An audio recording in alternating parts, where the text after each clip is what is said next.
It's time for Ask a Pro Anything, episode 3, and I'm joined today with Callum, Hales-Jepp. Is that right? Yep, Right, cool. Right. So we'll just start off with our first question. So what one tip would you give to starting speedcubers, or if you were to go back in time to when you first started solving, what one tip would you give yourself? And also, it's kind of windy, so you could speak louder. That would be that's fine. One thing I would tell anyone or myself if I was to go back is learn all the algs as fast as you can. Right. I mean, I love algs anyway. I know loads compared to most others, but yeah, I find that if you learn it earlier, it helps, because if you're having to learn algs progressively, then there's certain cases you're going to be irritated with yourself that you don't know yet. Yeah. So just learn them all, and whatever comes up and what you think's great, practice. Cool. So, secondly, do you have a practice regimen? And if so, could you tell us about it? It's just wherever I feel like doing it.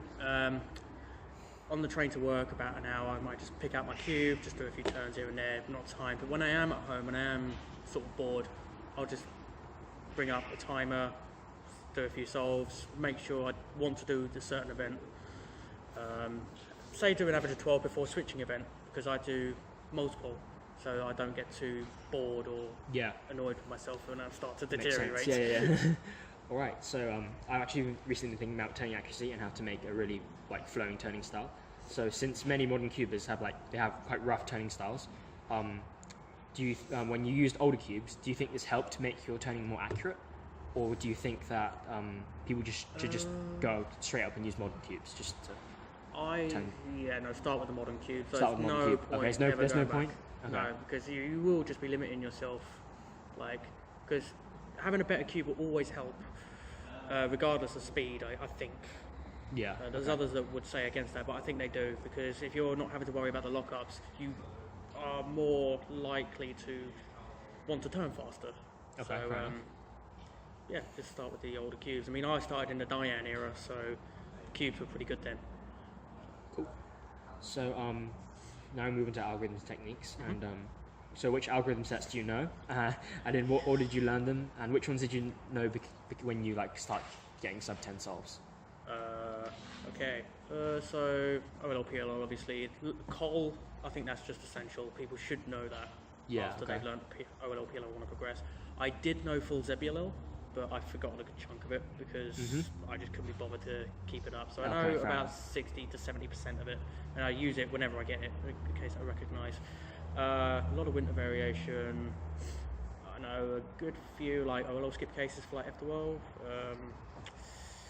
But nothing too fancy, I don't think. Right, cool, fair enough.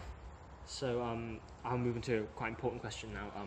So what goes through your mind when you begin inspecting, and is it any different to when you're inspecting in a competition solve? No, the only difference is I think in a competition solve, I have to kind of focus on the judgment to say 8 or 12.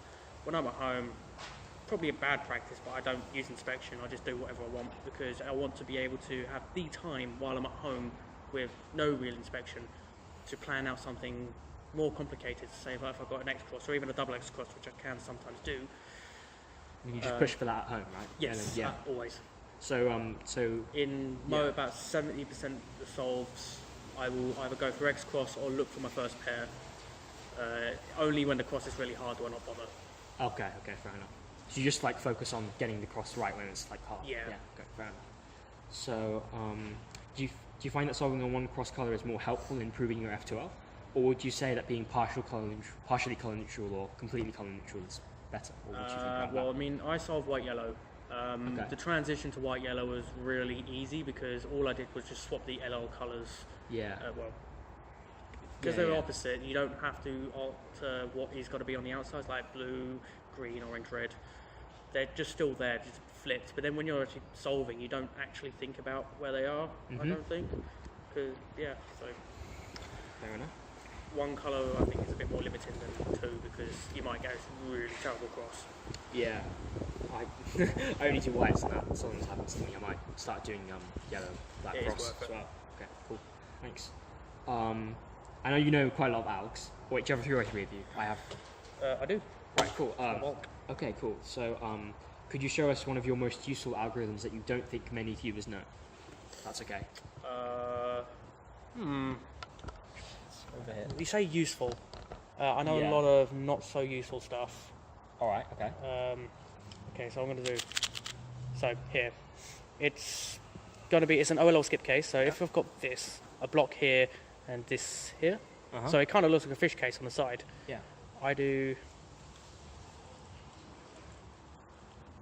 That. Oh, cool. That's pretty cool. Yeah, it's very short as well. So that's one of the VLS cases, right? Yeah, it is a VLL case, a VLS case. I know there is a different out for that case specifically, but I just feel like mine was better, so I never bothered learning the other one. So it's just stuck. Right. Cool. Thanks. Now that I showed you the alpha method before the interview, having seen the new theory behind this method, what do you think about it? And do you think there are any glaring weaknesses?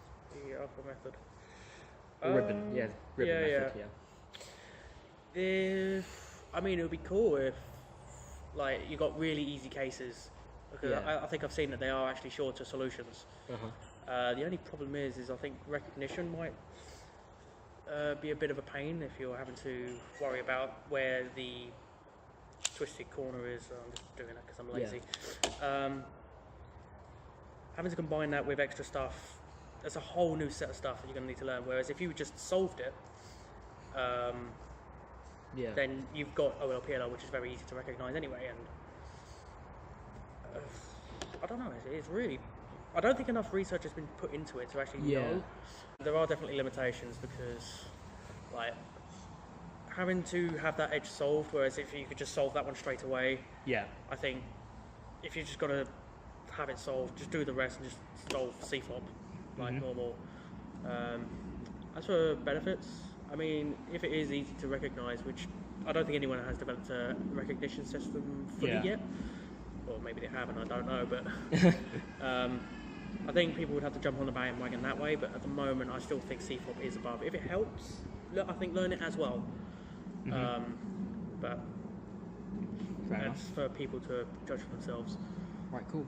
So do you think CFOP can be overtaken someday, and if so, by which method?